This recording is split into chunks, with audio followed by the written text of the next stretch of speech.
સૌરાષ્ટ્રના મોટા ભાગના જિલ્લાઓમાં મેઘરાજા પોતાની કૃપા વરસાવી રહ્યા છે. અનરાધાર વરસાદને કારણે અનેક વિસ્તારો પાણી થઈ ગયા. અમરેલીમાં છેલ્લા 3 દિવસથી સારો વરસાદ વરસી રહ્યો છે. રાજુલા પંથકમાં ધોધમાર વરસાદ પડ્યો. ધોધમાર વરસાદના પાણી રસ્તા પર ફરી વળ્યા. રાજુલાના માંડળ, છાપરી, દેવકા, કુંભારિયા, ઝીંઝકા સહિતના જે ગામડાઓ છે ત્યાં વરસાદી માહોલ જામ્યો. બોટાદના બરવાડામાં પણ ધોધમાર વરસાદ પડ્યો.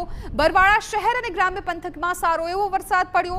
બરવાડા શહેરના મુખ્ય માર્ગો પર પાણી ફરી વળ્યા છે. ખમીદાણા, કાપડિયાળી, રોજિદ જેવા ગામડાઓમાં પણ મેઘમહેર જોવા મળી. આ સાથે વીજળીના કડાકા ભડાકા સાથે ધોધમાર વરસાદ પડ્યો છે.